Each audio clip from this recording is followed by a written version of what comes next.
Deus que faz milagres, que ouve a nossa oração, que se faz presente aqui. Um dia a gente aprende a dar um passo só de cada vez, mas sem duvidar,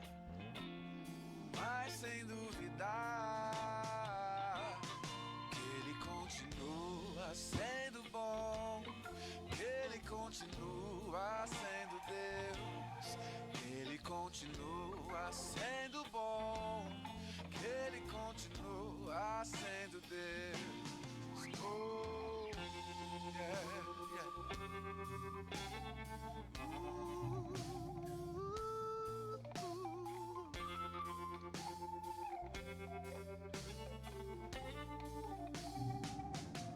Então chega o dia de viver tudo que se aprender e a enxergar até o que não se pode ver. Chega o dia de entender. Bom dia, graça e paz a todos. Seja bem-vindo a mais um culto de celebração e adoração ao nome de Deus. Vamos orar? Pai, nos colocamos em Tua presença, Senhor, como filhos de um Pai tão amoroso, tão bondoso, tão grandioso. Senhor, nós viemos aqui neste momento louvar e engrandecer o Teu nome, com todo o nosso coração, com toda a nossa alma, e Te dizer, Senhor, que nós somos gratos pela semana, pelo dia, pela vida, pela família, por tudo, Senhor. Nos conduza aqui, Senhor, e esteja aqui no meio de nós, através de nós, por nós também, ó Pai. Que o Espírito Santo seja abundante em nossas vidas, que o nosso louvor seja entregue a Ti, Senhor, com cheiro suave. Te agradecemos por tudo, Pai. Amém. Você já deu um sorriso para a pessoa que está do lado? Eu sei que está de máscara, mas faz assim que dá para ver o olhinho bem fininho. Dá uma olhada, dá um sorriso, dá um bom dia. Isso. Você que está aí na sua casa também, se estiver aí com a sua família, dá um abraço na família, nos filhos. E vamos nos colocar de pé, vamos louvar e engrandecer o nome de Deus com todo o nosso coração, com toda a nossa alma. Adore.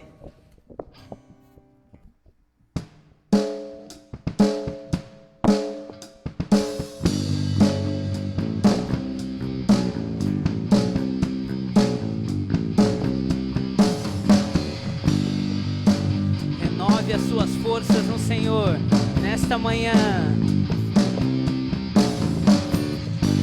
Nossas forças irão se renovar se esperarmos no Senhor, esperarmos no Senhor.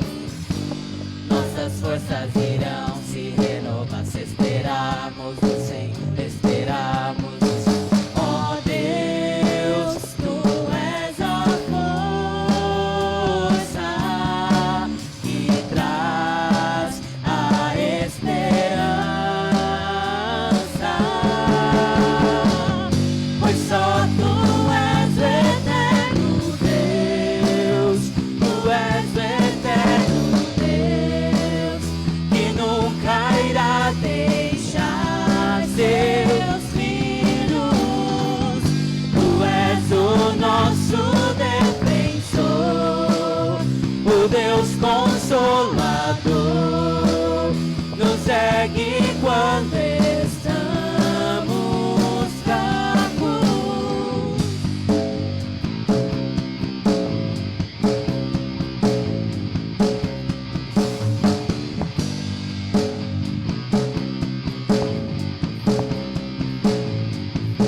Nossas forças irão se renovar se esperarmos no Senhor, esperarmos no Senhor. Nossas forças irão se renovar se esperarmos no Senhor, esperarmos no Senhor. Ó Deus, Tu és a força que traz a esperança,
nos ergue quando estamos fracos.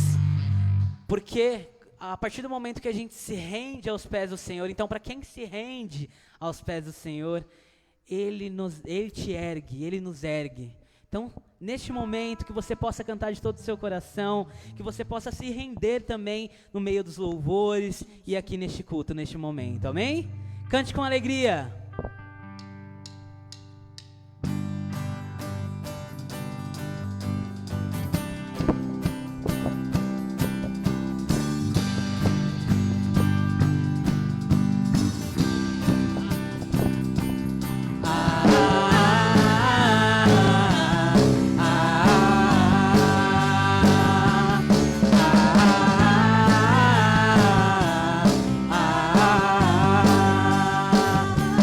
Nosso Deus soberano, Pai de amor, Tu estás presente aqui entre nós, e em meio aos louvores do Teu povo, Tu estás presente aqui entre nós. Cadê as palmas assim, ó?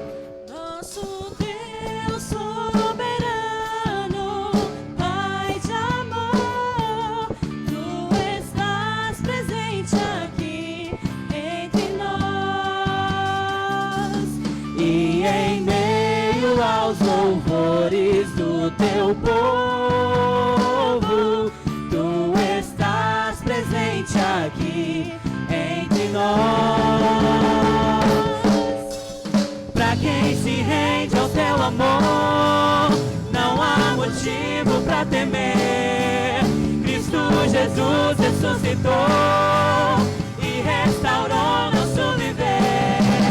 Pra quem se rende ao Teu amor, é sempre tempo de cantar, na alegria ou na dor, nosso viver pra te adorar.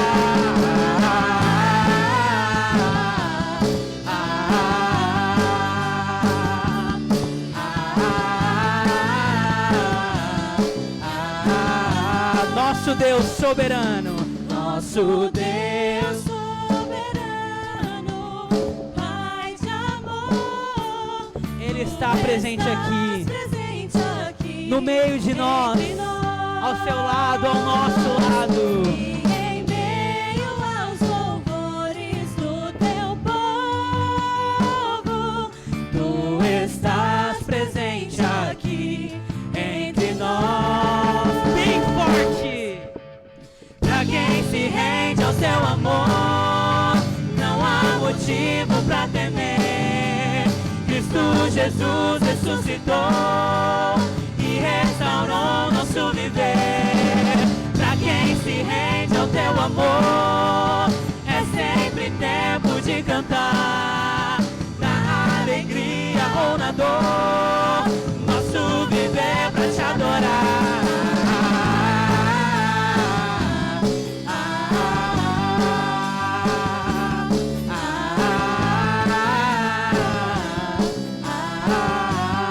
Vamos cantar assim, ó.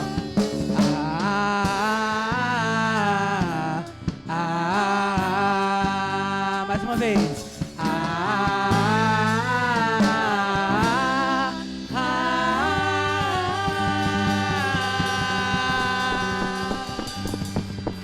Aleluia, aleluia.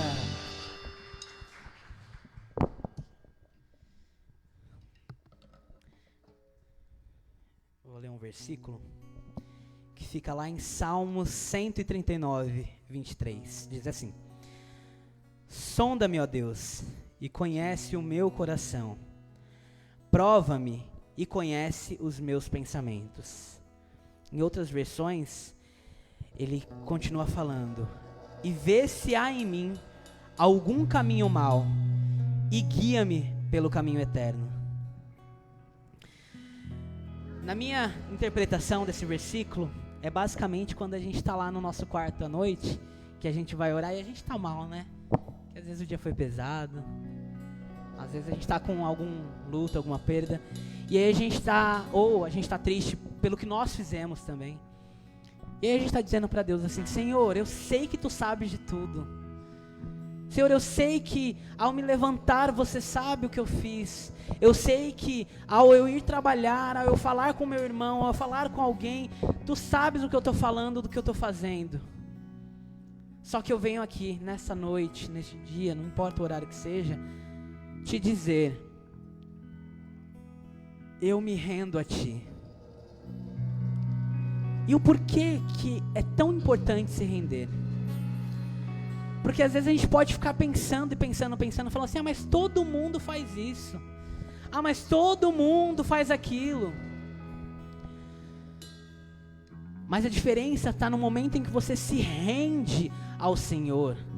Porque aquela carga emocional que você estava, aquela tristeza que você estava, pode ser carregada junto com Ele. Ele carregou uma cruz por você. Ele carregou uma cruz por cada um de nós, mesmo você nas suas falhas. Mas a única coisa que Ele te pede é um relacionamento. Se renda aos pés da cruz. Se renda a Ele, todos os dias se for necessário. Todos os momentos se for necessário. Não deixe de se render.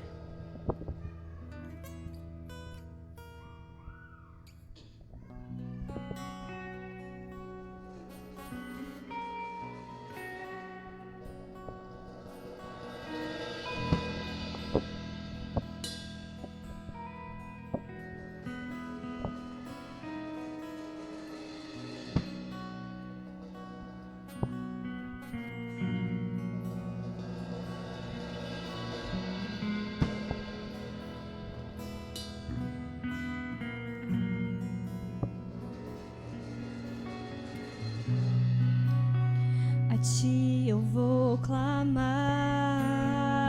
Tudo vem dele. Pois tudo vem de Ti e tudo está em Ti.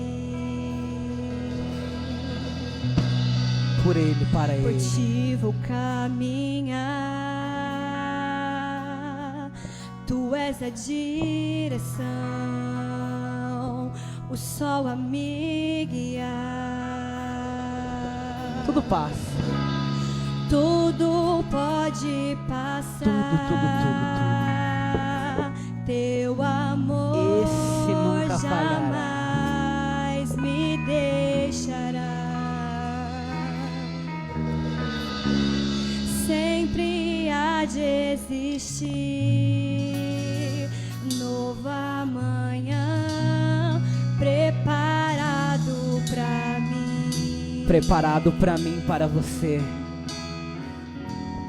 Preparado pra mim.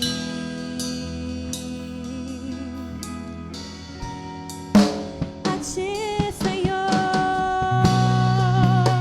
A Ti eu vou clamar,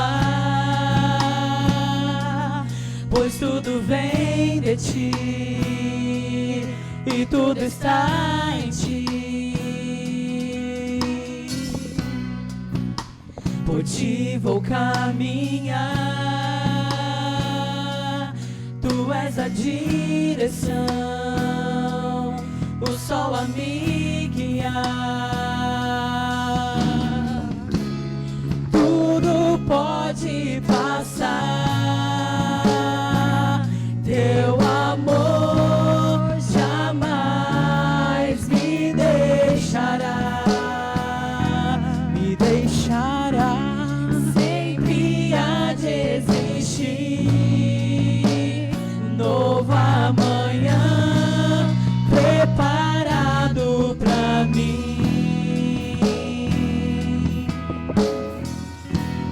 Preparado pra mim.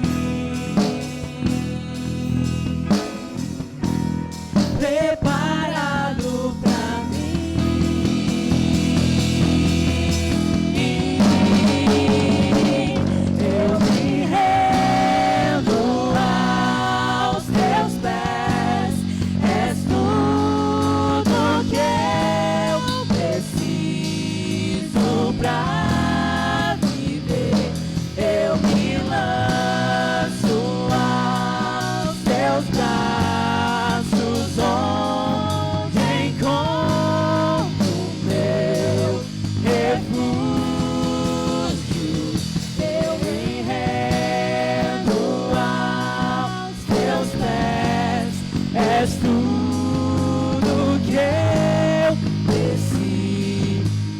pra viver.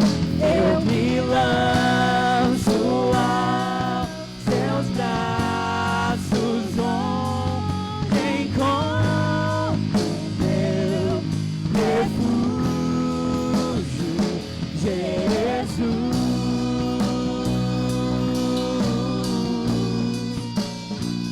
Eis-me aqui,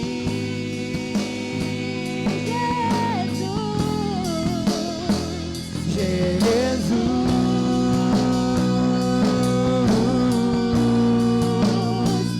Eis-me aqui.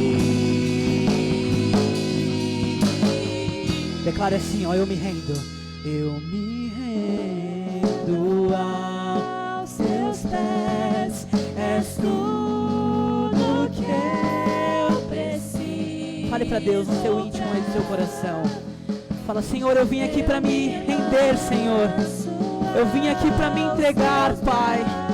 Eu sei que eu não sou um merecedor, Senhor, mas eu venho nesta manhã, Senhor, te entregar a tua vida, Senhor.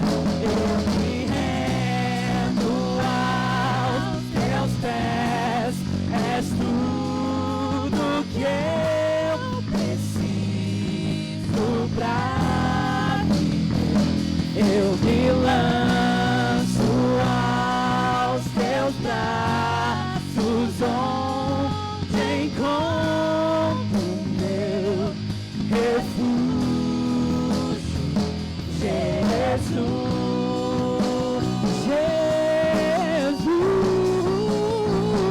Eis-me aqui, Eis-me aqui, Jesus. Jesus. Eis-me aqui, Eis-me aqui.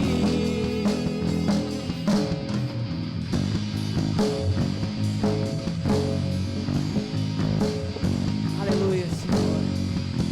Nós nos rendemos, Senhor. Nós nos rendemos, Pai. Nós nos entregamos a Ti, Jesus, de coração, para ter um relacionamento contigo, Jesus, para ser próximo. Aleluia. Continue em espírito de oração, continue em espírito de oração. Feche seus olhos. Eu quero nessa manhã que você feche os seus olhos e que você faça um gesto de carinho em você mesmo. E não existe gesto de carinho melhor do que você falar com o seu Pai, com o nosso Pai. Eu sei que a semana foi conturbada, eu sei que a semana foi difícil, mas este é o momento em que você tem para continuar, e se você não tiver, para você começar a ter um relacionamento com Ele. Fale com Ele sobre a sua semana, fale com Cristo sobre os seus dias, fale sobre a sua dor, fale sobre o seu luto. Ó Senhor, nós nos entregamos aqui nesta manhã, Pai. Entregamos as nossas dores, entregamos os nossos sofrimentos, Senhor, diante do Teu altar, Senhor. Não um altar feito por mãos de homens, ó Pai, mas um altar espiritual. Um altar, Senhor, que o Senhor construiu para nós. Aliás, que o Senhor construiu para que nós o adorássemos. E nós estamos aqui para Te adorar, Senhor, e ter um relacionamento contigo, Jesus. Porque os dias estão sendo difíceis, ó Pai. Ó Senhor, nós entregamos todo o estresse do dia a dia, toda a tristeza do dia a dia, toda a raiva. Senhor, nós entregamos tudo, Senhor, ao Teu altar, e nós pedimos, Jesus, para que o Senhor seja abundante no nosso coração, ao ponto de que isso esteja largado aqui neste momento, Senhor, para que nós possamos, Senhor, deixar aqui. E nós acreditamos que nós podemos deixar aqui, porque além de Pai, Tu és o nosso amigo, porque nós temos a Ti como nosso amigo, o melhor amigo, e como um bom Pai e amigo, o Senhor nos ajuda, o Senhor nos acalenta, o Senhor nos protege, nos conforta, Senhor. Ó Pai, nós pedimos, Senhor, Nós clamamos, Senhor, pela Tua misericórdia, Pai. Nos desculpe, Senhor, se às vezes a gente ora sem vontade de orar. Nos desculpa, Senhor, se às vezes a gente ora só por um protocolo, antes de dormir, antes de almoçar, antes de jantar, Senhor. Nos desculpe pelo relacionamento raso que a gente coloca para ter contigo, Senhor. E, Senhor, entre neste momento, neste lugar. Entre neste lugar, que é o Teu lugar, que é a Tua morada em nossos corações. Faça morada em nossos corações, para que nós possamos ter um relacionamento verdadeiro contigo. Tu és o nosso amigo e nós agradecemos pela Tua bondade, pela Tua amizade, pelo Teu amor, por Teu carinho de Pai. Se existe alguém aqui neste momento que está passando por alguma dor, em especial por algo, por algum luto, Senhor, que o Senhor conforte o coração deles, porque nós sabemos que o Teu Espírito Santo conforta, Senhor. Em nome de Jesus, em nome de Jesus, amém. A gente vai cantar uma última música, vocês podem se assentar.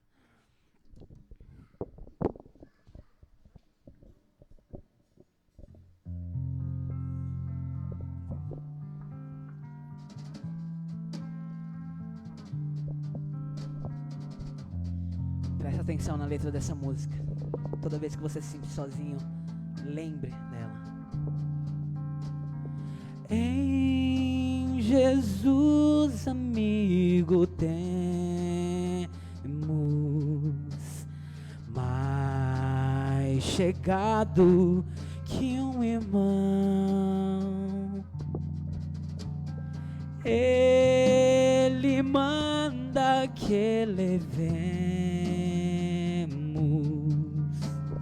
tudo a Deus em oração.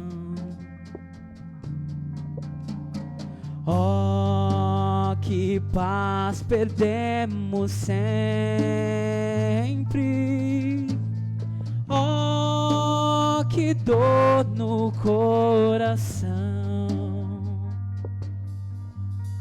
Só porque nós não levamos tudo a Deus em oração. Temos lidas e pesares, e na vida tentação. Não ficamos sem conforto, indo a Cristo em oração. Haverá um outro amigo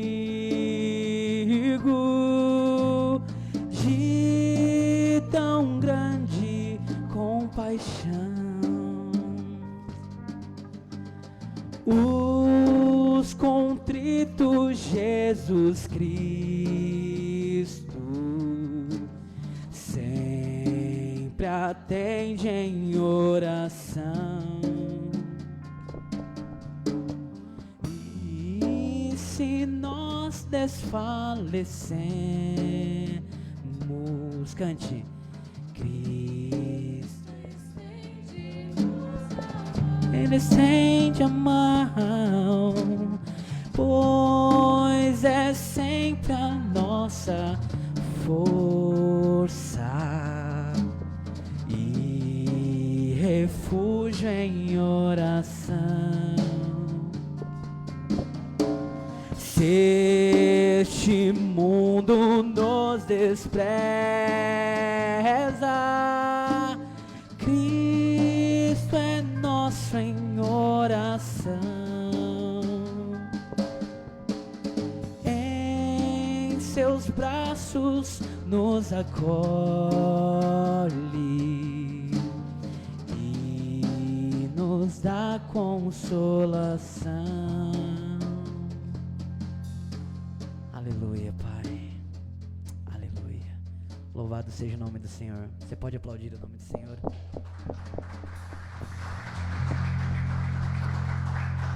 que você seja abençoado mais do que você já é. Amém?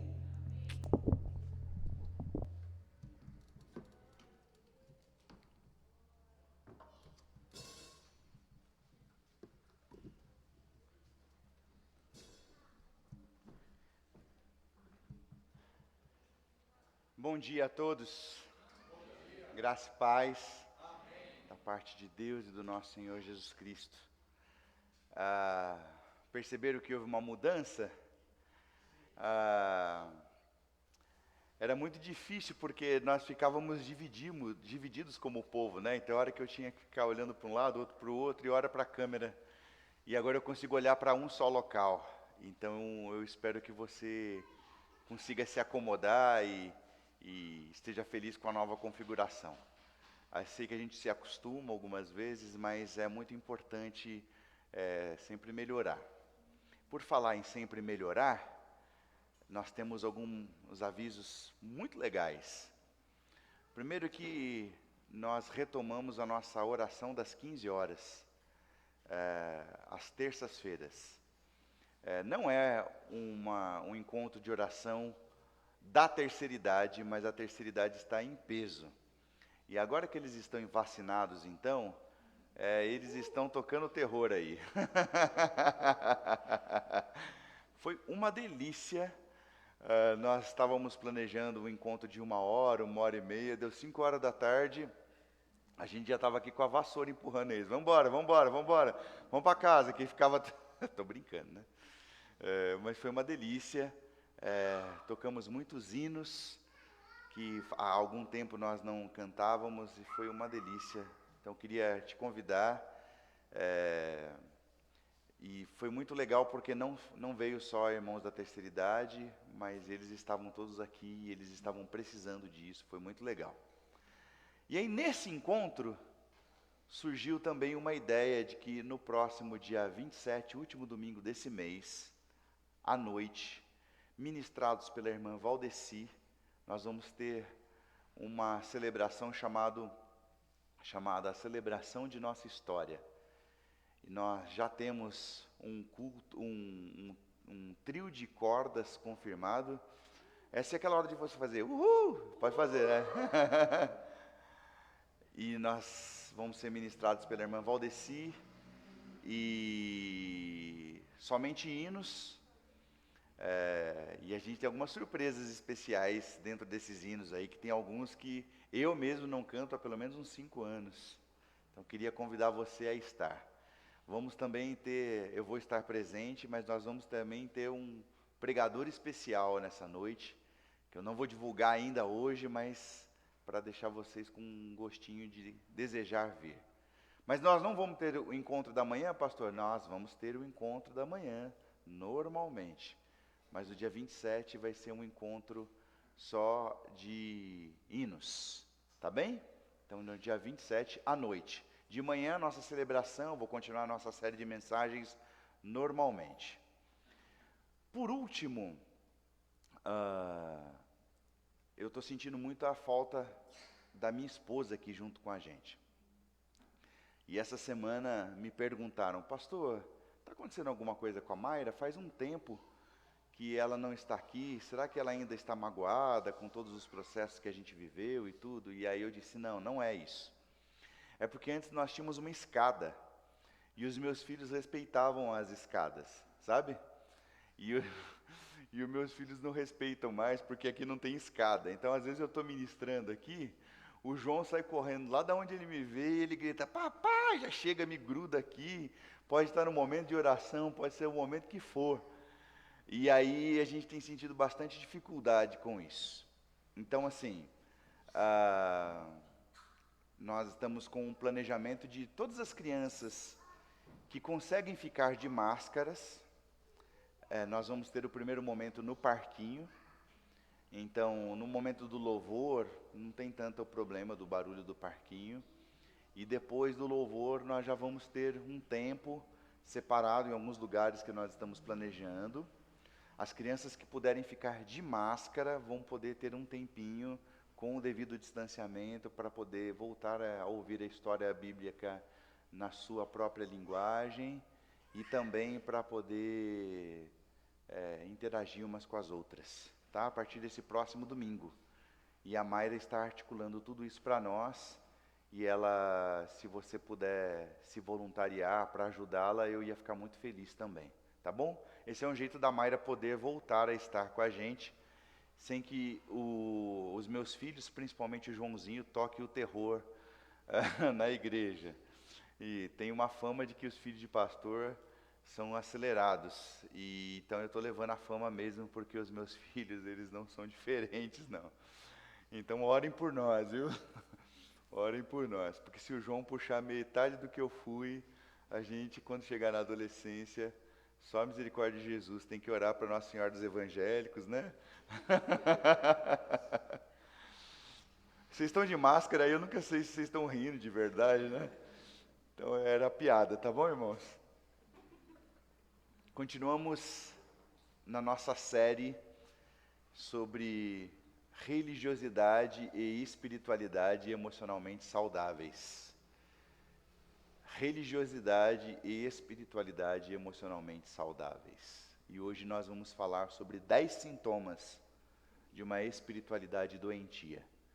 Esses 10 sintomas, eles não são exaustivos no sentido de que só existam esses 10 sintomas. Talvez existam muito mais do que esses 10 sintomas.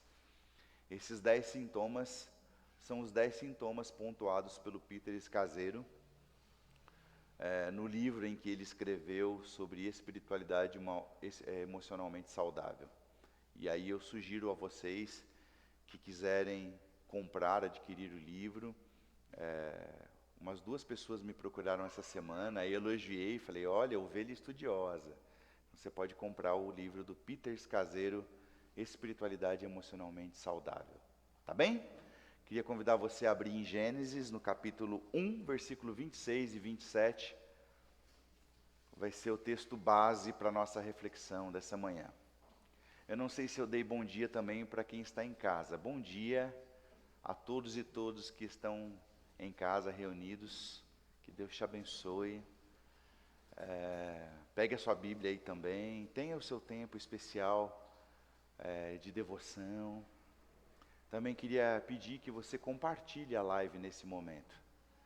Você pode obter o link clicando no botão direito, copiar link, e aí você pode mandar para suas listas de WhatsApp ou seus grupos de WhatsApp.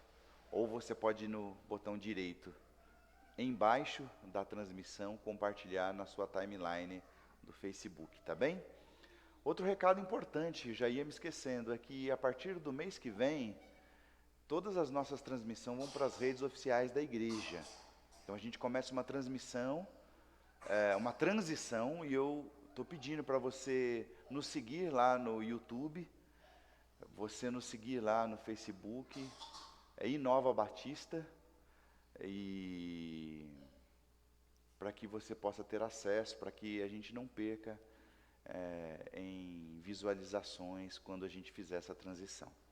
Gênesis 1, 26 e 27 diz o seguinte, irmãos.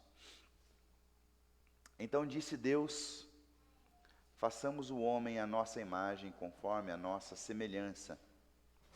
Domine ele sobre os peixes do mar, sobre as aves do céu, sobre os animais grandes de toda a terra e sobre todos os pequenos animais que se movem no chão. Criou Deus o homem à sua imagem, a imagem de Deus o criou, homem e mulher os criou. Vamos orar. Senhor Deus, que a Tua palavra viva se torne viva, não pela letra, mas se torne viva por causa do Teu Espírito Santo que opera em nós. O Teu Espírito que é aquele que nos convence do pecado, que é aquele que nos convence da justiça, que é aquele que nos convence do juízo, que torna a Tua palavra poderosa como uma espada de 2 gumes, que penetra a ponto de dividir alma e espírito, juntas e medulas, e nos ajuda a discernir os pensamentos e propósitos do nosso coração. Que esse Teu Espírito, nessa manhã, possa nos fazer compreender o texto bíblico em nome de Jesus. Amém e amém. A minha última viagem antes da pandemia foi a Paraty. Nós estávamos planejando uma viagem como família, mas antes dessa viagem como família, eu saí com o Joel. Eu queria ter um tempo de oração, de reflexão. Então fomos eu e Joel fazer essa viagem. E aí a gente fez aquela viagem no roteiro pobríssimo, né? Tem o roteiro classe média, pobre, pobríssimo. A gente foi no roteiro pobríssimo, a gente achou um lugar no Airbnb, no meio de uma parte de mata fechada em Paraty. E aí tinha uma cachoeira perto do hostel que a gente ficou, e eu falei, Joel, ou vai dar muito certo, ou vai dar muito errado. Porque barato do jeito que a gente está pagando, e eu estou para te dizer que vai dar errado, mas vamos lá para ver. E a gente chegou lá no meio, e nesse hostel era interessante, uma casa antiga, mas muito bem cuidada, no meio de uma mata. Nós andávamos a 2 minutos de uma cachoeira, e hostel é um lugar de gente de tudo quanto é lugar. Então tinha gente de BH, tinha gente do Rio de Janeiro, tinha gente da Argentina, tinha gente da Alemanha, tinha gente de tudo quanto é lugar lá. E foi uma estadia muito agradável.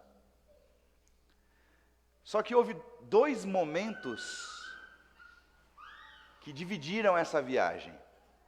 O primeiro momento foi o momento da interação. Uma moça mexicana, a gente juntou lá, cada um deu um pouco de dinheiro, e ela fez um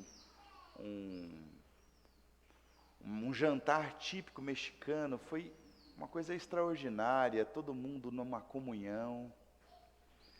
Nesse jantar, me perguntaram o que eu fazia da vida.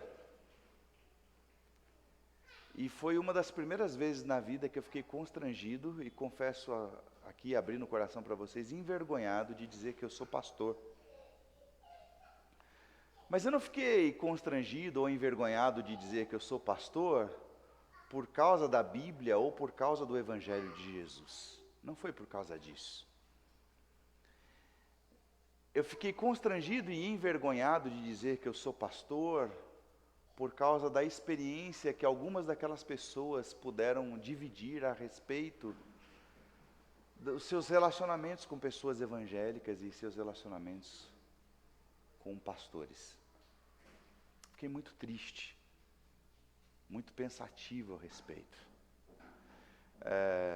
Os dias se passaram, eles notaram que eu não era um pastor usual, talvez, do jeito que eles... Porque no momento que você fala que você é pastor, parece que carimba, né? E aí, eles ficaram muito estranhos comigo, e um dos rapazes me procurou para fazer algumas perguntas. Ele me chamou de canto, não foi, né? Foi de uma forma muito respeitosa, mas ele me perguntou: por que os crentes são tão preconceituosos? Por que os crentes são tão preconceituosos? E eu fiquei pensando se ele tinha razão naquilo que ele dizia. Porque uma coisa é a nossa teologia. Outra coisa é a forma como nós nos relacionamos com as outras pessoas. Eu posso concordar ou não a respeito da forma com que as outras pessoas têm de se relacionar sexualmente. Outra coisa é como isso me faz tratar as pessoas que são diferentes de mim. Aliás, isso não se aplica só à questão da sexualidade, Mas ali no contexto ele estava perguntando sobre o preconceito homoafetivo. E eu não estou aqui entrando no mérito sobre ser certo ou errado, estou entrando no mérito de como você trata, porque a Bíblia fala, nisto conhecereis que sois meus discípulos, se vos amardes uns aos outros, como você trata pessoas que são diferentes de você. E olha, se fosse só a questão da sexualidade, porque agora a gente já está num momento que se você é de direita e encontra alguém que é de esquerda, ele já não professa a mesma fé que você. E o contrário é verdadeiro. Se você é de esquerda e encontra alguém de direita, ele também já não professa a mesma fé que você. Eu digo isto porque na internet alguns posicionamentos de alguns pastores faz com que uma enxurrada de ódio seja despejada nos comentários. E aí eu fiquei me perguntando se a palavra daquele rapaz sobre crente ser preconceituoso é ou não é verdade. E eu tive que admitir e dizer, realmente crente é preconceituoso. Crente não consegue conviver com pessoas que são diferentes deles. Talvez a gente seja tão acostumado a tentar convencer o outro, que a gente se tornou incapaz de ouvir o outro. Nós, às vezes, somos de gerações diferentes, e eu preciso impor a minha forma de ver o Evangelho para a geração que é diferente da minha. Se eu sou novo, quero impor a minha forma de ver o Evangelho, de relacionar com o Evangelho, àqueles que são mais idosos. Se eu sou idoso, às vezes eu quero impor a minha forma de ver o Evangelho sobre aqueles que são mais novos. Preconceito.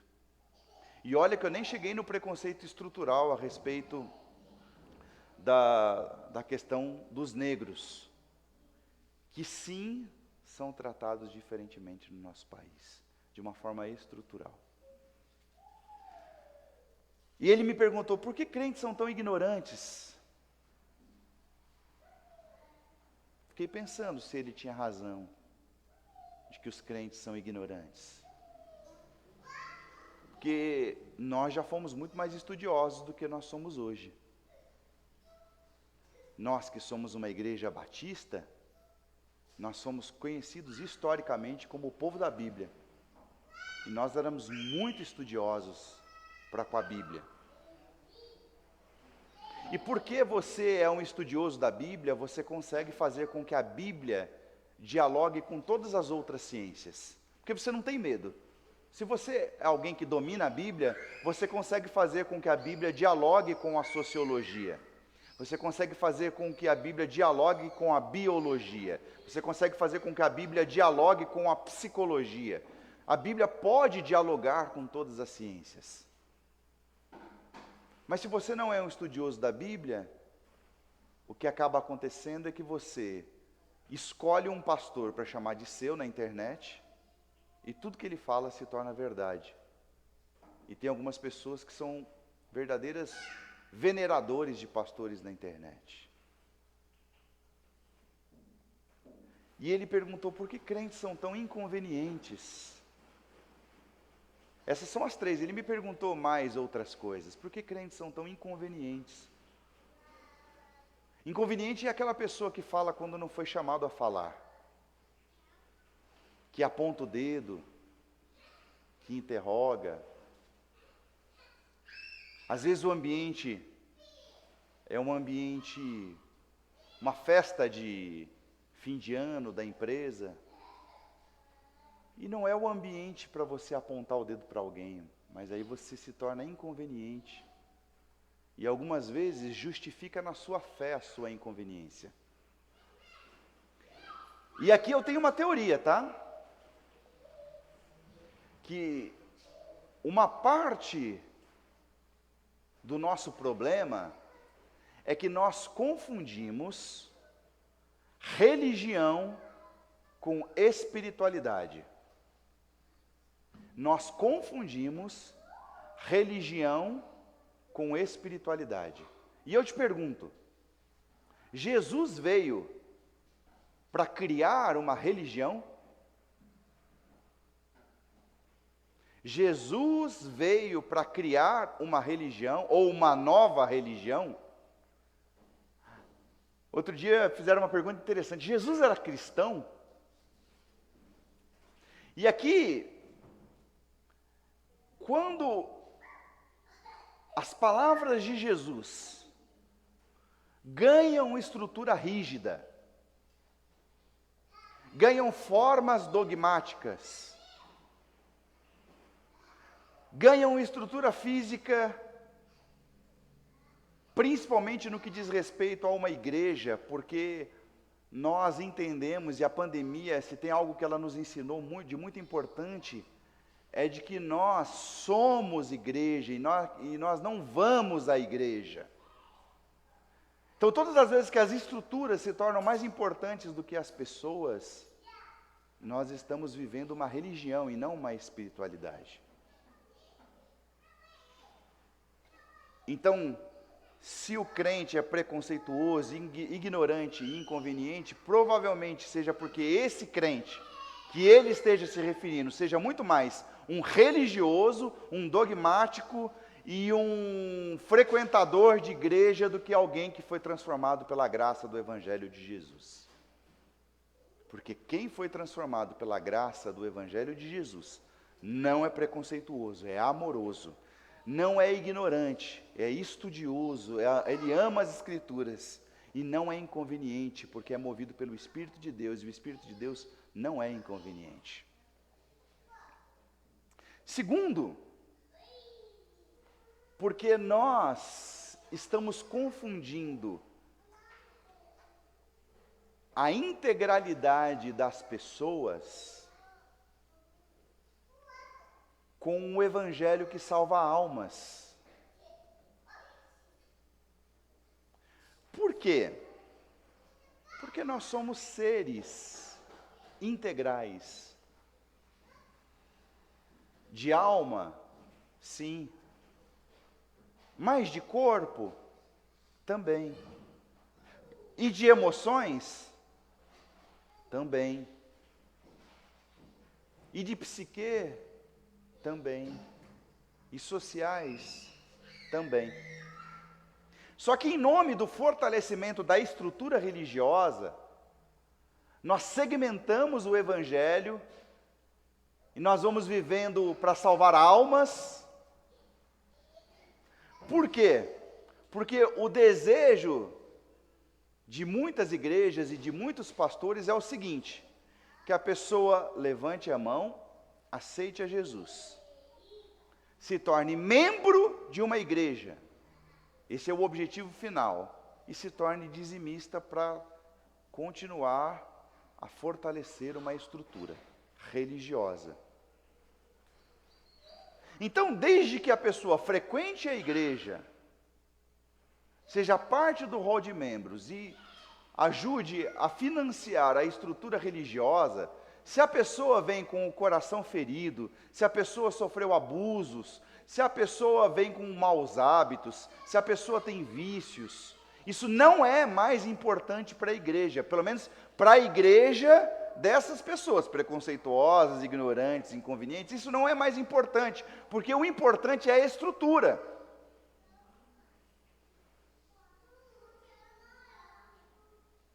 E essa estrutura vai se perpetuando. Terceiro e último, desconsideramos o silêncio, a contemplação e a meditação como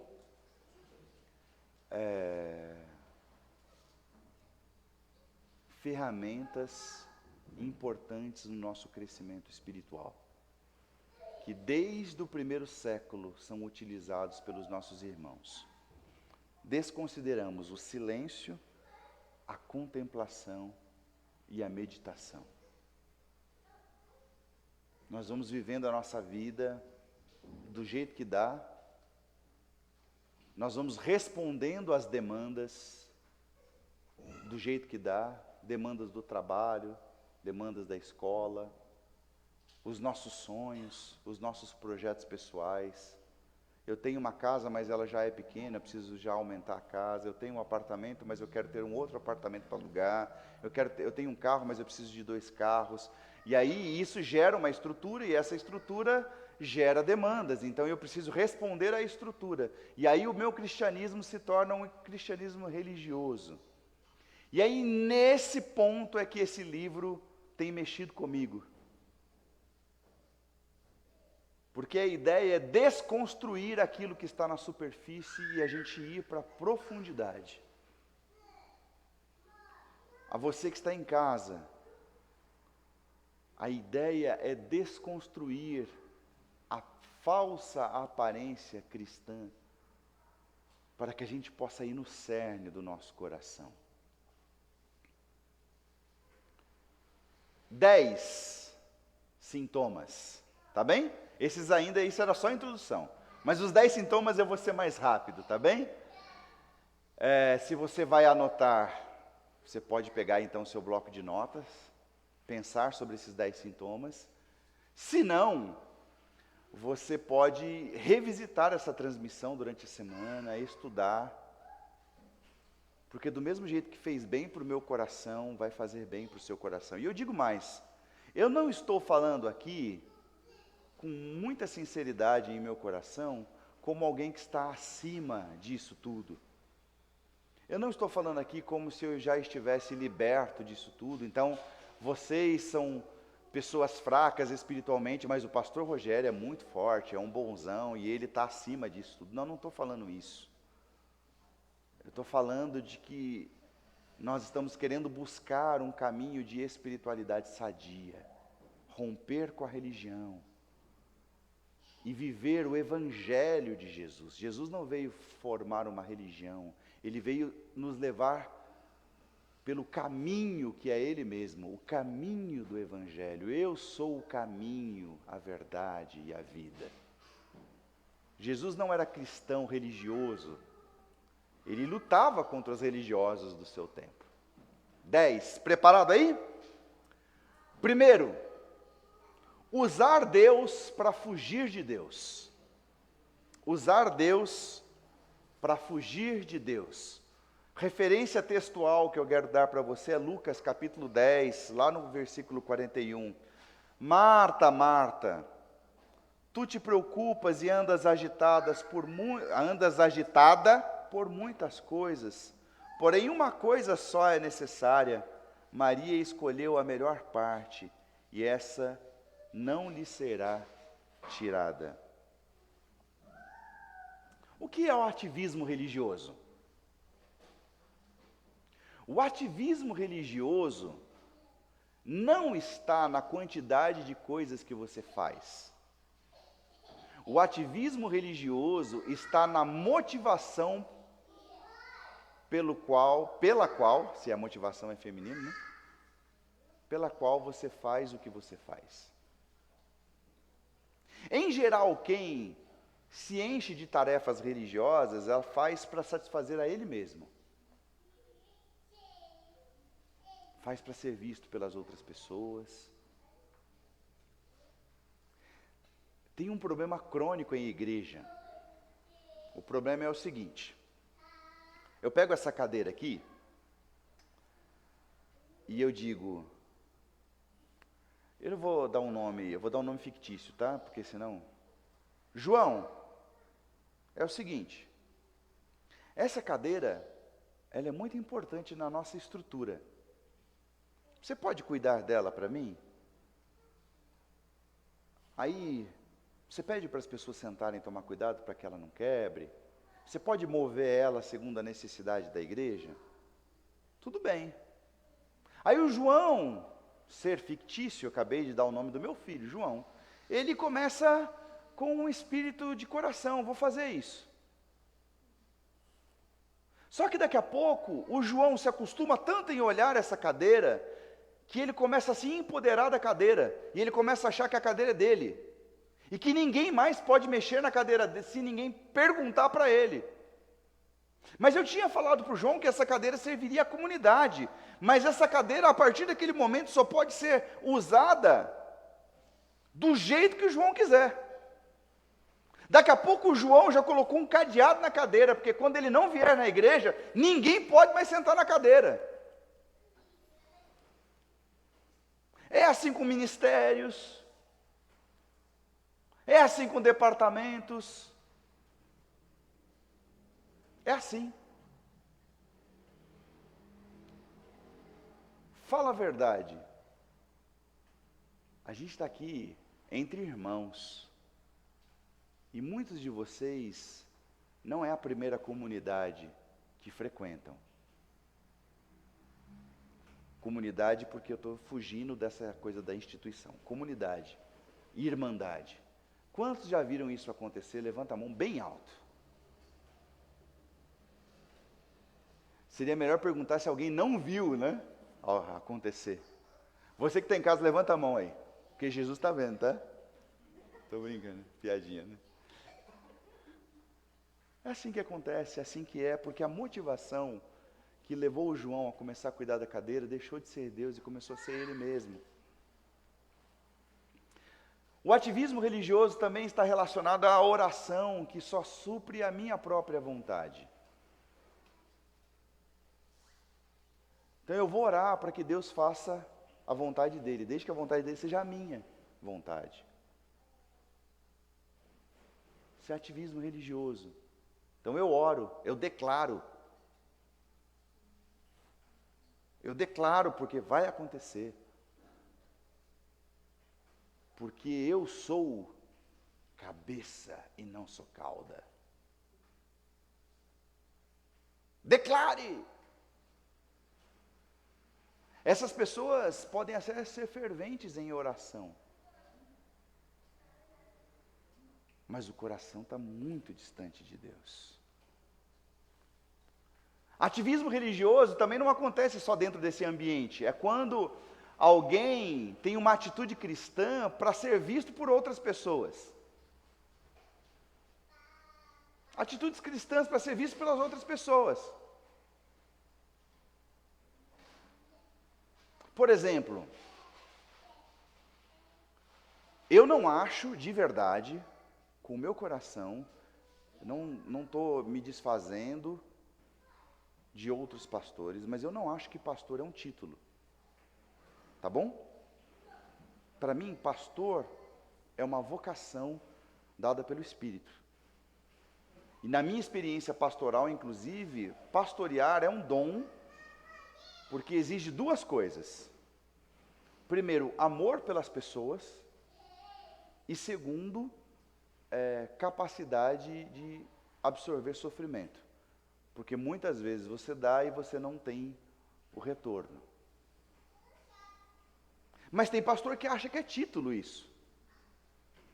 Então, por exemplo, outro dia eu fui passar o meu celular para alguém e ele foi para a letra P. Só que na letra P tinha pastor Rogério, pastor Benedito, pastor João, pastor... Meu, é muito difícil de achar todo mundo na letra P. Entenderam? Mas todos os pastores estão na letra P. E ai daquele que não coloca lá pastor tal. Já vi briga na Convenção Batista porque não tinha lá o PR. E aí o secretário fala assim, é que todos vocês que receberam são pastores, então eu não achei necessário colocar pastor na frente de todo mundo, porque todos que iam receber isso eram pastores. Mas qual é a motivação? É o título?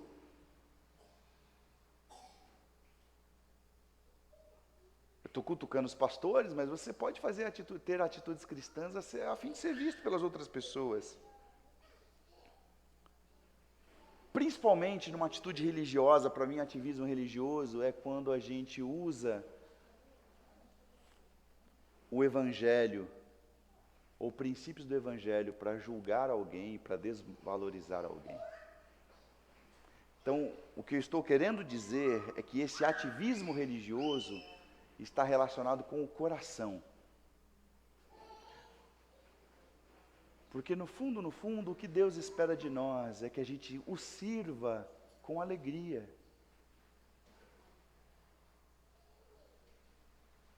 Esse é o desejo de Deus. Ok? Então é usar Deus para fugir de Deus. A gente usa o nome de Deus, mas usa o nome de Deus para fugir de Deus. Para exaltar os nossos títulos, para exaltar os nossos cargos, para exaltar os nossos departamentos, para exaltar a minha figura cristã diante das outras pessoas, para julgar as outras pessoas, para apontar o dedo para as outras pessoas. O meu coração está distante de Deus.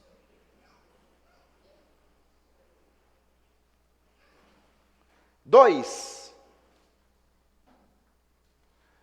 é um cristianismo que ignora sentimentos de raiva, tristeza e medo. É um cristianismo que ignora sentimentos de raiva, tristeza e medo. O texto de referência que eu gostaria de dar é de Jeremias 17:9, que diz: o coração é enganoso e incurável, mais do que todas as coisas. Quem pode conhecê-lo? Já ficou bravo com alguém da igreja?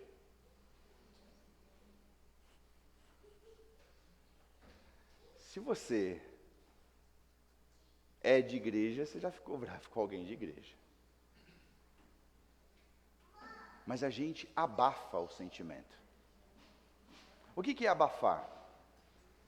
Abafar é quando a gente de verdade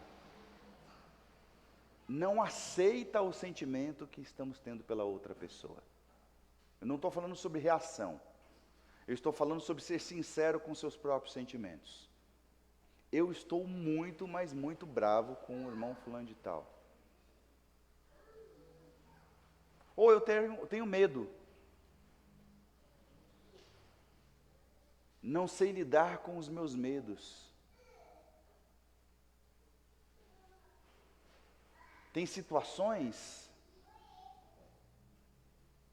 que me deixam com medo e eu não assumo isso diante de Deus e nem sou capaz de pedir ajuda para outras pessoas. Posso confessar meu pecado aqui diante de vocês? Hoje não, graças a Deus. Mas boa parte do ministério que eu exerci, eu não exerci com liberdade, eu exercia com medo. E hoje Deus está me libertando em nome de Jesus. Mas boa parte do ministério que exerci, não exercia, eu não tinha capacidade de viver, de fazer escolhas sem estar influenciado pelo medo que eu tinha. Por isso que eu falei que eu não estou pregando aqui para vocês como se eu estivesse acima. Desconsiderar o medo, não pedir ajuda. Tristeza. Porque existe uma alegria do Evangelho. Existe uma paz que norteia o coração dos que são crentes. Mas crente fica triste. Crente vive num mundo que é impossível de que em algum momento você não sinta algum tipo de tristeza. E reconhecer essas tristezas são muito importantes. Reconhecer, e aqui eu queria colocar em duas dimensões, vai ter um outro ponto que eu vou trabalhar a respeito dos irmãos, mas primeiro na dimensão espiritual, abrir o coração para Deus. E em segundo lugar, Deus não criou essa comunidade, não instituição, essa comunidade, essa comunhão, esse organismo chamado igreja, se nós não fôssemos desafiados a compartilhar desses sentimentos, a abrir o coração, a ser humano, gente. Quem é humano sente raiva, quem é humano sente medo, quem é humano sente tristeza. Por isso tem uma coisa que a gente desenvolveu, que é muito interessante. Na terça-feira a gente fez isso. A gente teve um momento de oração. Só que o momento de oração também é um momento de partilha. Então, quando a gente abriu o momento de oração na terça-feira, eu falei o seguinte: falei, irmãos, eu vou orar depois, vou colocar todos nós diante de Deus, você vai me acompanhar na oração, Mas você não precisa estar com os olhos fechados para que Deus já esteja ouvindo a sua oração. Porque no momento em que nós, como igreja, estamos partilhando, nós já estamos em oração. O Espírito Santo está com a gente? As pessoas falaram sim. Deus está ouvindo esse momento? Sim. Então, eu não preciso fechar os olhos para que eu já esteja em oração. Porque quando o irmão Moacir e a irmã Benedita estavam pedindo por sua filha, eu já estava sentindo a dor deles como se fosse minha dor. E eu já estava ali em espírito de oração. Aliás, eu faço muito isso, tá? Então, por exemplo, hoje pela manhã, eu me lembrei de uma pessoa e orei por ela no carro e mandei um áudio falando, olha, eu estou orando por você nesse exato momento. Talvez se essa pessoa tenha escutado o barulho de buzina, deve ter pensado, o pastor está mentindo, né? Porque ele falou que está orando, mas de repente alguém buzinou, né? Barbeiro, né? No meio do áudio, né? Não, é porque é isso, é essa comunhão que a gente tem. 3. Deixar de aproveitar a vida. O autor coloca lá, se você está com o livro, ele coloca assim, morrer para as coisas erradas. Eu achei muito difícil de interpretar isso. Aí eu interpretei as palavras dele e vou explicar. Se alguém quer vir após mim, negue-se a si mesmo, tome a sua cruz e siga-me. Ok, nós somos chamados a tomar a cruz e seguir a Jesus, não é isso? Mas qual cruz? Porque durante muitas décadas foram colocadas cruzes para nós carregarmos que não eram cruzes que Jesus tinha pedido para a gente carregar.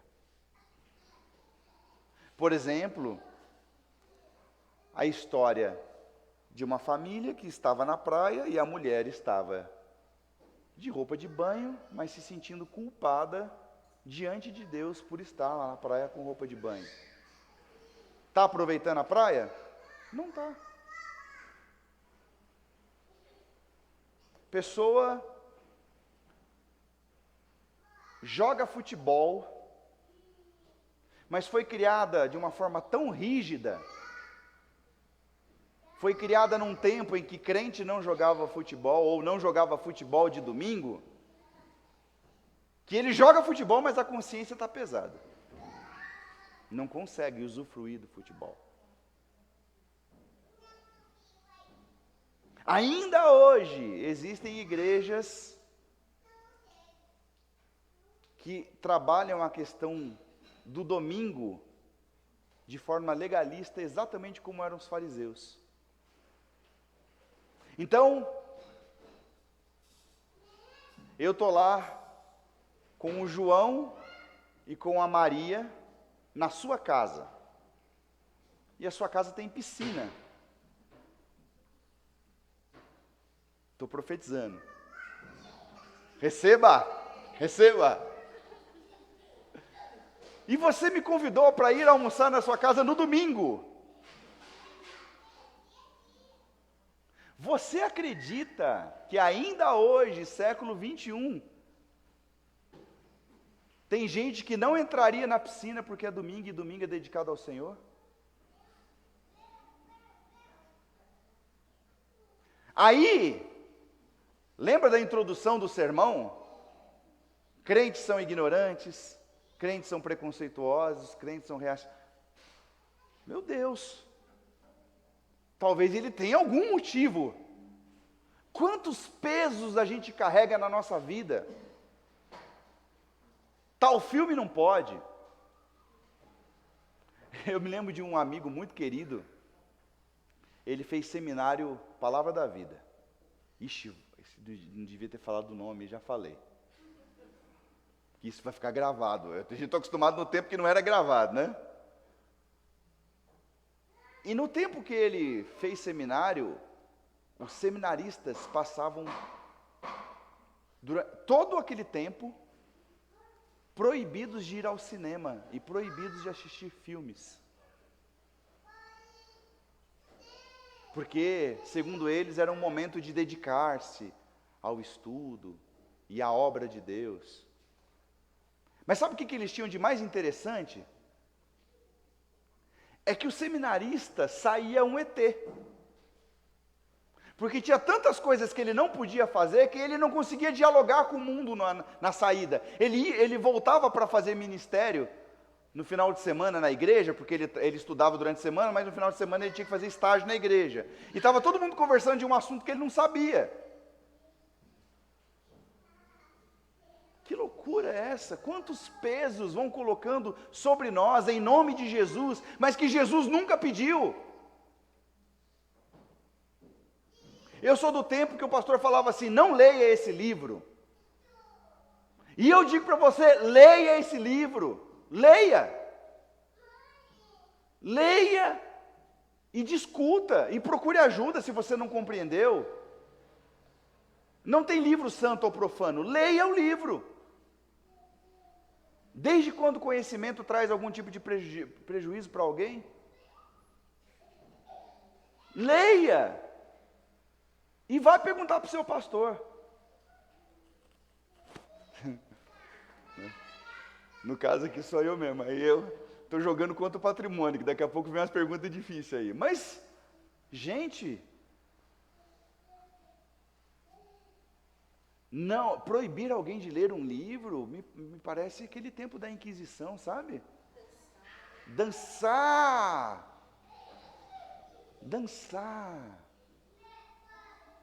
Tem algum trecho específico que na Bíblia que fala sobre dançar? Quantas coisas, quantos pesos. E aí você pode fazer uma listagem de pesos. E é tão bom ser livre, irmãos. Porque se o Filho vos libertar, verdadeiramente sereis livres. O que Jesus quer é o nosso coração. O que Jesus quer é um relacionamento profundo com Ele. E eu vou falar, quem vive pelo Espírito não precisa viver pela lei. Ninguém precisa ficar apontando o que deve ou o que não deve, porque o Espírito fala. E eu posso dizer para você que uma coisa pode ser pecado para um, a mesma coisa pode ser pecado para um e não ser pecado para outro. Vou dar um exemplo aqui, podia ser, é o exemplo mais neutro que eu encontrei, tá? Jogar videogame é pecado? Pode ser. Por exemplo, se jogar videogame se tornou um vício que está te atrapalhando na sua vida cotidiana, está te afastando da vontade de Deus, é pecado. Mas você pode jogar um videogamezinho e está tudo bem. Torcer para time de futebol é pecado? Pode ser.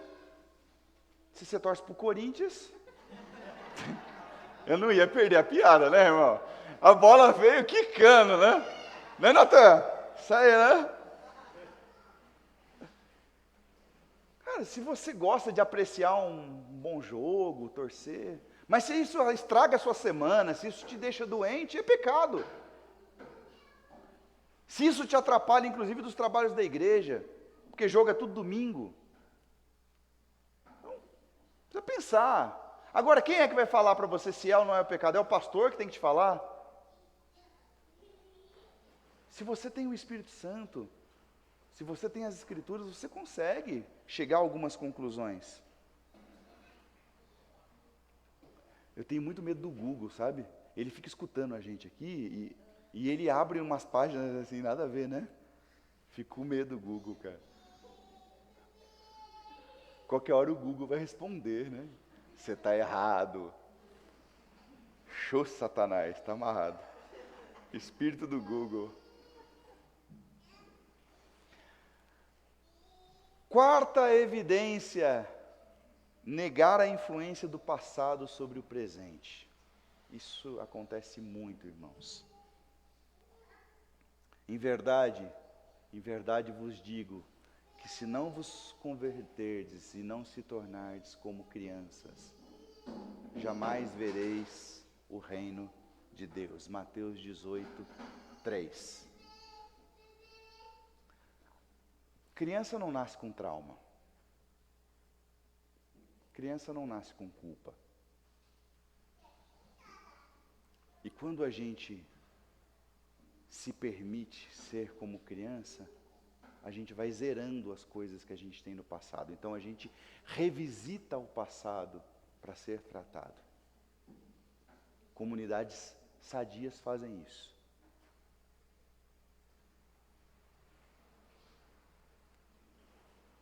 Mas a gente tem problemas com o nosso passado. Não congrega com a gente,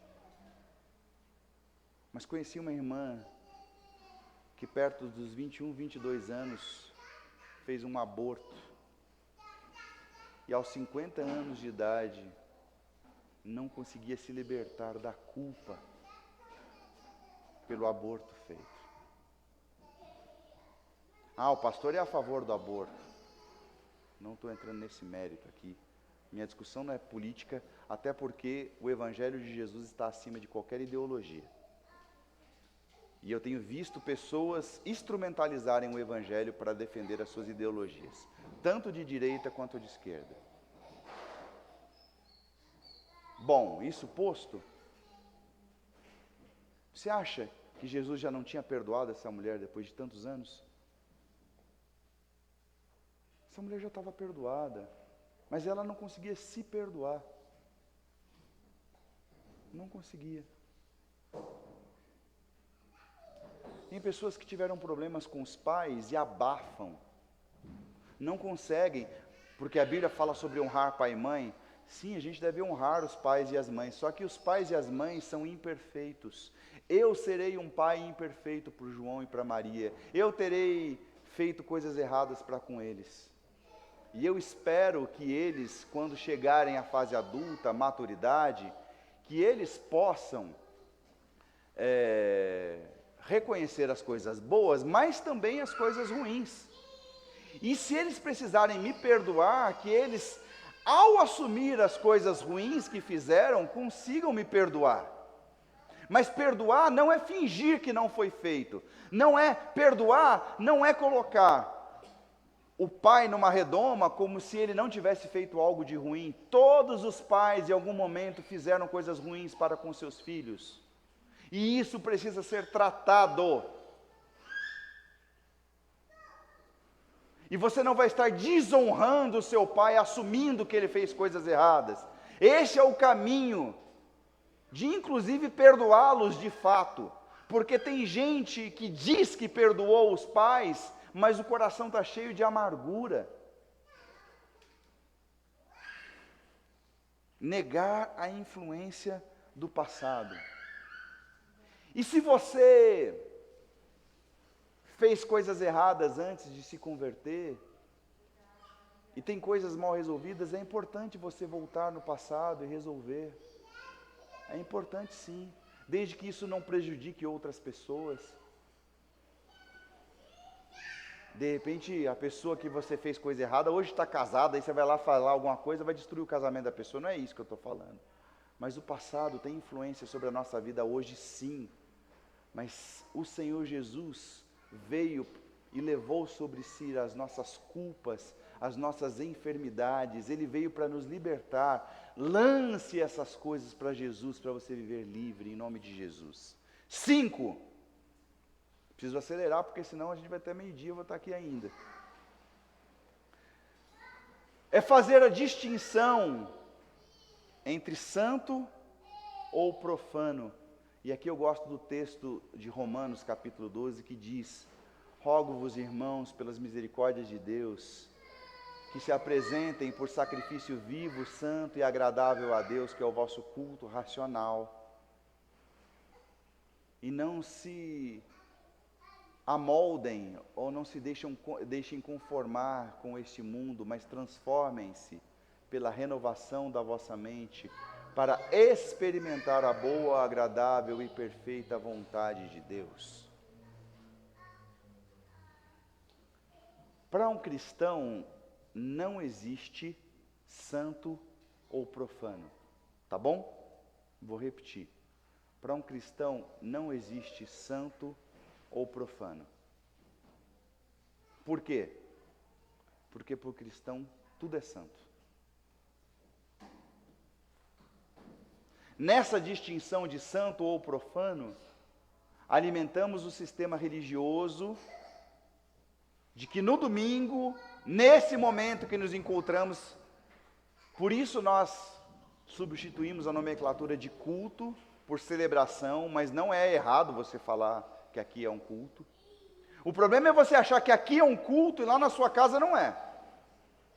Porque você cultua aqui celebrando o nome do Senhor, mas você cultua lá tratando a sua mulher com dignidade. Se você não cultua tratando a sua mulher com dignidade, o seu culto aqui não está valendo de nada. Culto é como você se comporta no seu trabalho, a sua espiritualidade no seu trabalho. E se você não é santo no seu trabalho, vir aqui, levantar a mão e cantar e chorar também não vale de nada. Então, para o cristão não existe santo ou profano, porque tudo é santo. E se você não trata o seu dinheiro, que seria a coisa santa, profana, né? Dinheiro é uma coisa profana. Se você não trata o seu dinheiro de forma santa, você também está pecando. Dinheiro não é profano, dinheiro é santo. Dinheiro do cristão é santo. E dinheiro do cristão é feito para abençoar pessoas. Não tem essa distinção. Ah, mas as igrejas agora estão se especializando e tornando empresas. Pois é. Eu não acho ruim que a gente faça as coisas bem feitas. Que a gente tenha uma boa luz, que a gente tenha bons instrumentos. Não acho ruim. Que a gente tenha algumas regras que nos ajudem a não nos ferir uns aos outros. Mas se em nome dessa forma empresarial de gerir igreja, eu saio passando por cima das pessoas, ferindo pessoas, que cristianismo é esse? Ah, então para resolver esse problema a gente precisa tratar como empresa, mas aqui a gente é organismo. Que coisa maluca é essa? Quem é que ensinou isso? Jesus ensinou isso? Eu não sei em que lugar das escrituras está isso não. Porque para o cristão tudo é santo. Até a forma de lucrar sobre as pessoas. Então vamos imaginar que você é um comerciante. Você vive do lucro. Claro, você vive do lucro. Então você precisa vender coisas e lucrar. Mas dependendo da forma... E aí, por que eu falo dependendo? Porque é seu com Deus. Eu não estou aqui para poder te colocar uma regra. Mas pode ser que a sua forma de obter o seu ganho, de lucro, ou até mesmo passando alguém para trás, não tenha nada de cristão. Seja profano. E aí? Por isso, o cristianismo não pode se resumir a leis e regras. O cristianismo é uma questão de consciência, que tipo de ser humano você está se tornando. Como anda o seu coração?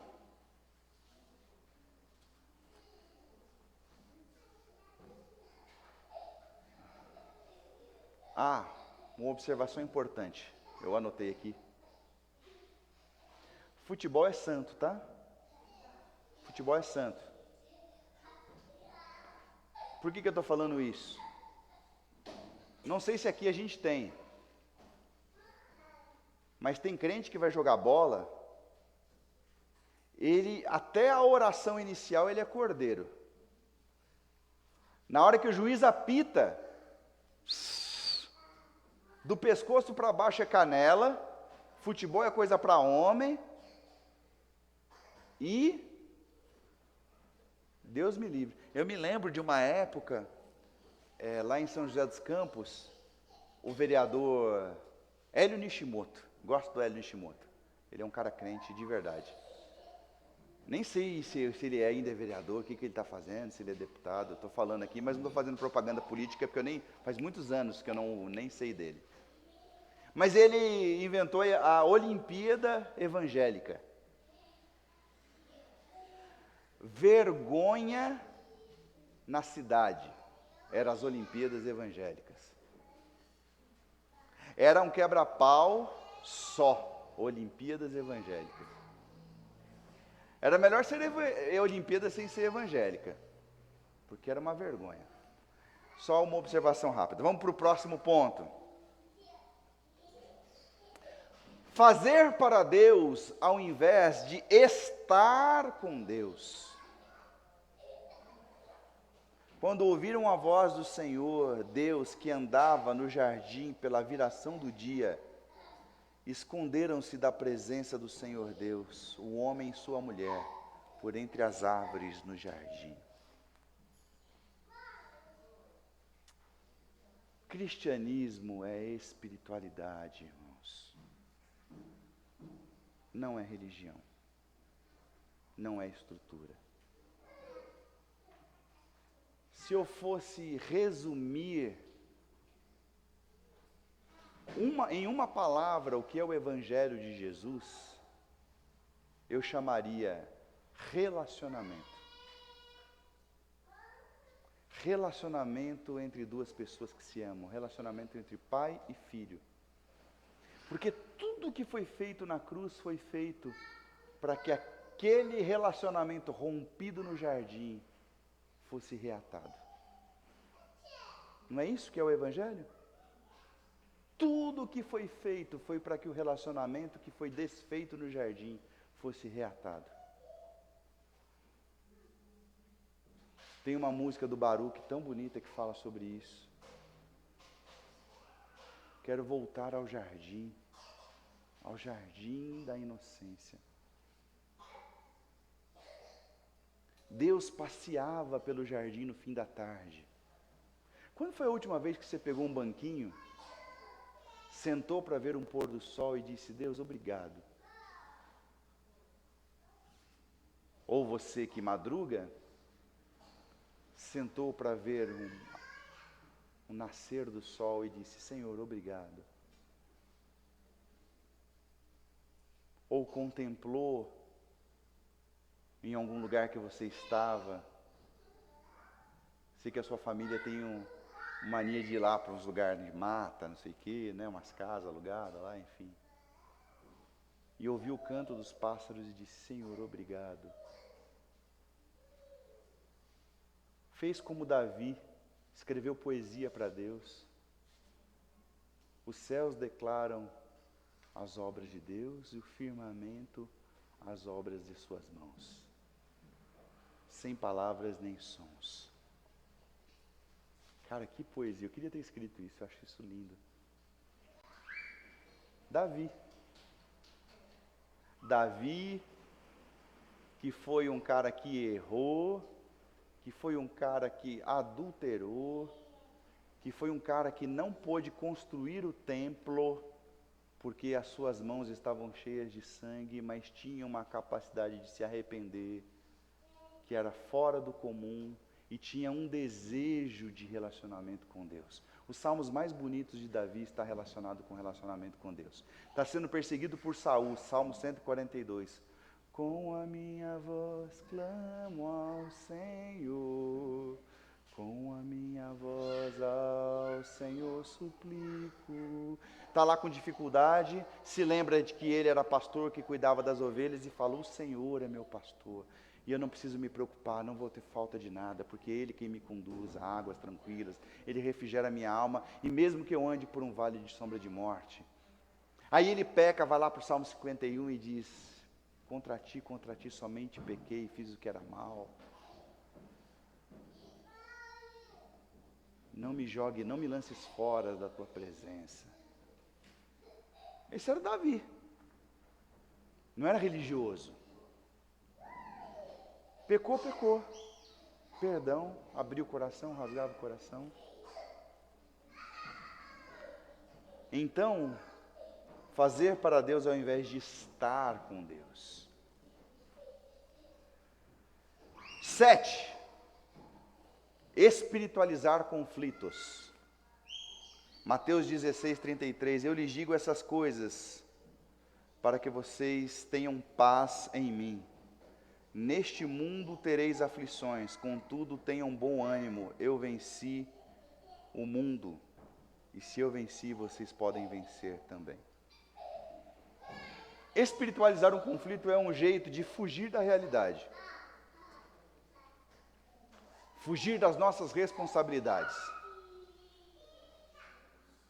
Então eu coloco para Deus. Por exemplo, espiritualizar a pandemia. Ah não, porque não cai nenhuma folha da árvore se não for da vontade de Deus. Tá bom. Mas e o manuseio errado da natureza? Ninguém está falando?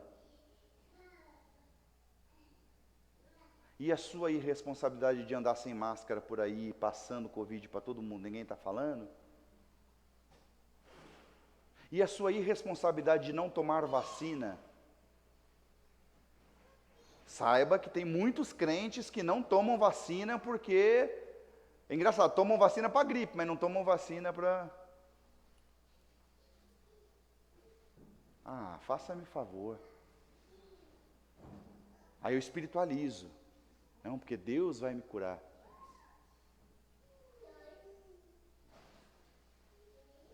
Aquela pessoa, e tem, olha, irmãos, muita gente, eu falo isso com dor no coração, que não tomou os devidos cuidados, pegou o Covid e levou para sua casa. Ele ficou bem, mas perdeu algum familiar querido. Eu já me deparei pelo menos com uns 4 casos assim. E a pessoa não consegue se perdoar. Por quê? Porque é irresponsável.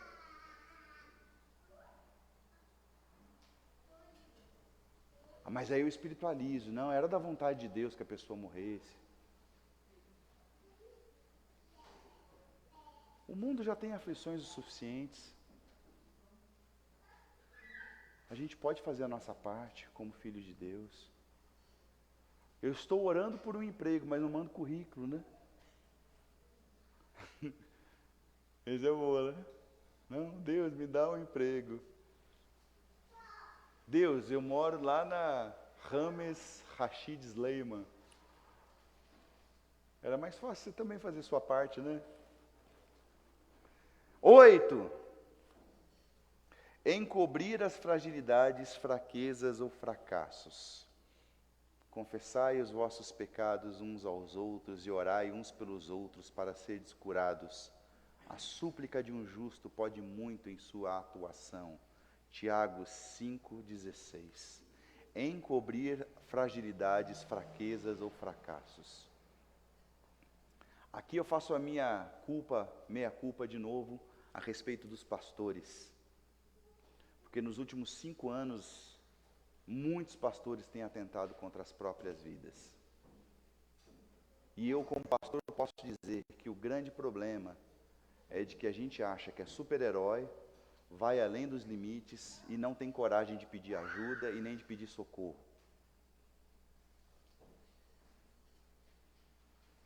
E tem um monte de crente assim também, que é orgulhoso demais para pedir ajuda.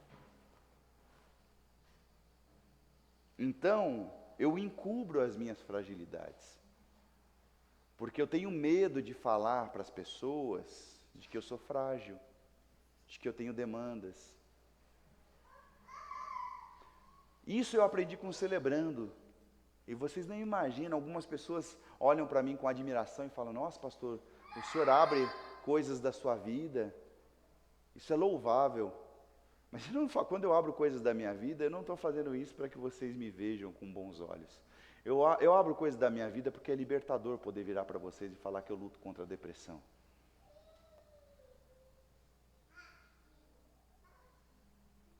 E de que hoje eu estou medicado. Estou fazendo atividade física com o professor Creito, que começará logo um ministério aqui de corridas e bikers e tudo mais, e já está no radar. O difícil de treinar com Cleiton é a humilhação, que você faz 5 km numa hora, aí você olha nele, ele faz 20 km numa hora, aí é, né? Mas a minha atividade física, algumas pessoas perceberam que eu perdi peso, é porque eu não quero mais. Em nome de Jesus, eu não entrarei mais em depressão, mas eu luto contra ela. E eu estou consciente de que eu tenho fatores, inclusive orgânicos, biológicos, que me levam para ela. E é libertador poder falar isso para vocês, que eu tenho minhas fragilidades. É libertador falar que eu tenho algumas questões que me deixam ansiosos, que me deixam ansioso. E que é um exercício todos os dias, acordar, antes de olhar no celular, ter um tempo de agradecimento com Deus, de ter um tempo de silêncio com Deus, antes de me deparar com a minha rotina, que me deixa ansioso. E aprender a lançar sobre Ele a nossa ansiedade, porque Ele tem cuidado de vós. Mas por que a gente vive escondendo as nossas fragilidades? Aí a gente cria uma estrutura religiosa de pessoas que se comportam como santarrões. Numa estrutura que parece que ninguém tem problema. Nossa, aquela igreja ninguém tem problema. Mentira! Que igreja que não tem problema? Mas eu sou de um tempo que algumas pessoas falavam, eu não vou na igreja porque eu fumo, eu não sei o quê, eu não vou na igreja, porque igreja é lugar de gente santa. E aqui já fica gravado que igreja não é um lugar de gente santa, porque os sãos não precisam de médicos. Jesus diz, eu vim buscar os doentes. Então abra uma frase do Peter Scazzero que eu anotei aqui. Eu vou citar uma do Peter Scazzero, que é o livro que eu quero que você compre, e vou citar uma do apóstolo Paulo. A frase do Peter Scazzero diz o seguinte: a Bíblia não esconde a fragilidade de seus heróis. Todos os heróis bíblicos revelam em algum momento sua fragilidade. E a frase do apóstolo Paulo diz: e o seu poder se aperfeiçoa na fraqueza. Quando sou fraco, é que eu sou forte. 9. Viver uma vida sem limites claros. Venham a mim todos os que estão cansados e sobrecarregados, e eu lhes darei descanso. Tomem sobre vocês o meu jugo e aprendam de mim, que sou manso e humilde de coração, e vocês encontrarão descanso para as vossas almas. Mateus 11, 28 a 30. Tem gente que vive cansado porque não conhece os seus limites. E inclusive colocam isso nas costas de Deus. Tem gente que vive cansado porque não consegue falar não. Posso confessar o meu pecado? Eu vivi por causa do medo para agradar as pessoas. No final das contas, não agradei. E hoje vivo para agradar uma só pessoa. O Senhor Jesus, que entregou a sua vida por mim. E eu sei que ao agradar Jesus, algumas pessoas vão se agradar, outras não. Mas a minha consciência diante de Deus, eu estou fazendo por causa de Jesus e quero agradar a Jesus. Não dá para agradar todo mundo. Mas aí, quando a gente vive para agradar todo mundo, a gente perde o limite, perde a mão. Reconhecer os seus limites. Eu acho lindo que o Cleiton corra 20, eu não consigo, eu corro 5. Vou querer correr 20 com ele? Não dá. Aprenda sobre os seus limites. Por último, 10. Eu realmente precisava de um relógio. São 11h40 já. Está aqui no meu celular, um relógio.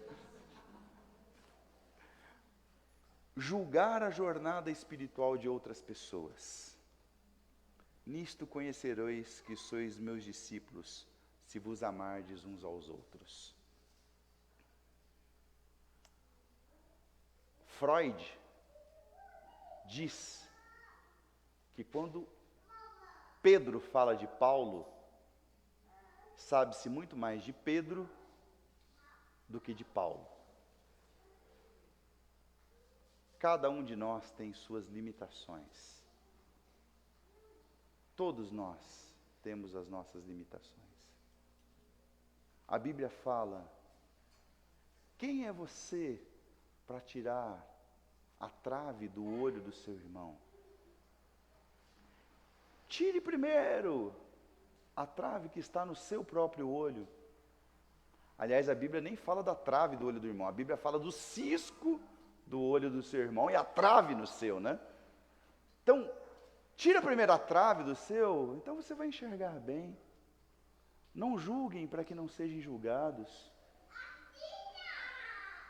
Quem aqui, antigo de igreja, já viu ou teve algum problema com a maledicência dentro da igreja? Levanta uma das suas mãos.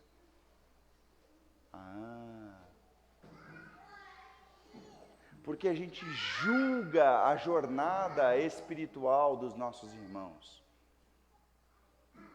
E cada um de nós tem um estágio. E é uma coisa do espírito, irmãos, porque tem gente que se converte e o seu coração ele fica tão receptivo para com Deus, que a pessoa amadurece. E tem gente que é convertido há 20 anos, e há 20 anos ele completa o aniversário de 1 ano de fé. Todo ano é o mesmo estágio, um bebê espiritual. Não julgue a jornada espiritual do outro.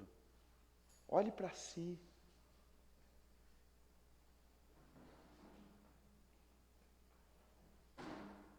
Pare de falar mal das pessoas. Aliás, pare de olhar para o erro das pessoas. A começar dos da sua própria casa. Exorte com amor. A Bíblia fala para exortar. Mas fala para exortar em amor. Aí você não tem coragem, porque você é um covarde, você não fala para o seu irmão. Porque você é covarde. Porque quem fala mal dos outros por trás, não fala pela frente, é covarde. Então você é um covarde, você não fala para o seu irmão. Mas aí você fica, ó.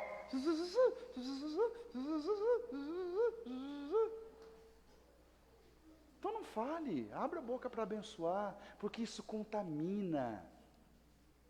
Isso contamina. E antes de contaminar o coração do outro, contamina o seu próprio coração. Que tipo de ser humano você está se tornando? Aí eu volto lá no primeiro texto. Façamos o homem à nossa imagem, conforme a nossa semelhança. Homem e mulher, que inclusive estavam nus e não se envergonhavam, porque se viam como a extensão um do outro. E eram uma só comunidade, plural como Deus é plural. Vivendo para glorificar a Deus por meio da imagem de Deus que era vista neles. Gênesis capítulo 1, versículo 26 e 27. Mas pastor, no Novo Testamento é ainda assim depois do pecado? Sim. Porquanto os que de antemão conheceu, Romanos capítulo 8, versículo 28, também predestinou para serem conformes ou conformados à imagem do seu Filho, a fim de que ele seja o primogênito dentre muitos irmãos. Efésios 4:13. Até que todos cheguemos à unidade da fé e à plenitude do conhecimento de Cristo. A perfeita varonilidade. Eu decorei esse versículo na versão revista da Ferreira de Almeida, nem sei como é que está na NVI. A perfeita varonilidade, a varão perfeito, ao homem perfeito, à medida da estatura de Cristo, até que nós nos tornemos como Jesus. Quando a Bíblia fala que um dia a terra vai ser cheia da glória de Deus, ela vai ser cheia da glória de Deus por conta dos filhos de Deus marchando sobre a terra. E a imagem de Deus vai ser vista em todos. Amém? Semana que vem o sermão vai ser mais longo, mais breve, tá? Olha, Freud explica, hein? Olha. Irmão que está em casa, obrigado de você estar aí até agora. Que Deus te abençoe. Vocês que estão aqui, obrigado por ficarem comigo até esse momento. Que Deus abençoe. Vamos tirar um tempo para a oração? Queria pedir para os meninos da banda, silenciosamente, virem, enquanto a gente vai ter esse tempo de oração.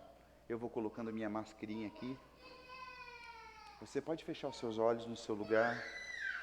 Pergunte a Deus em que essa mensagem falou com você.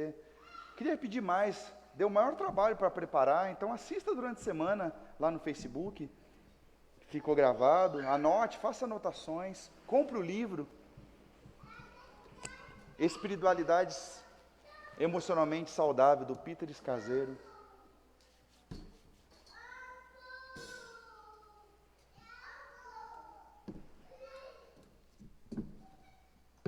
Em Jesus, amigo, temos.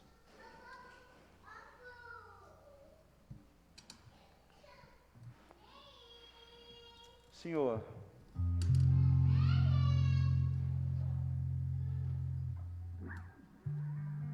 eu fui muito impactado com a leitura desse livro. E eu confesso, Senhor, que muitas das coisas que eu estava falando, eu estava falando para mim também, Senhor. Eu também careço de maturidade espiritual, de amadurecer, de crescer.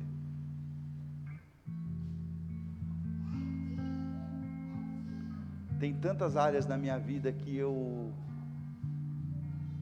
vou vivendo, empurrando, sem amadurecer nas minhas emoções, na minha espiritualidade, e vou vivendo como um religioso, Senhor.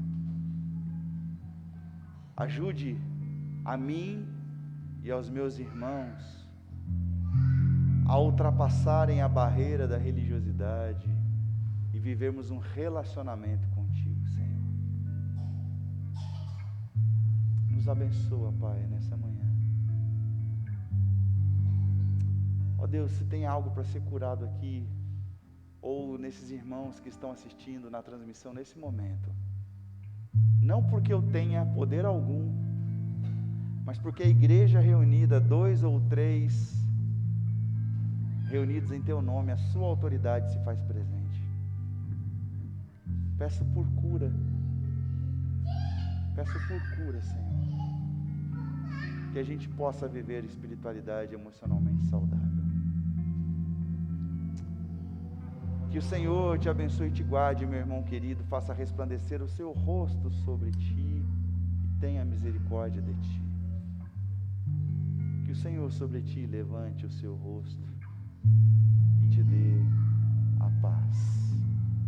E que o amor de Deus, o nosso Pai, a graça salvadora de Jesus Cristo, nosso Senhor, e o consolo e o conforto vindo da parte do Espírito Santo esteja sobre essa igreja e sobre toda a igreja do Senhor, espalhada na face da terra. Assim oramos.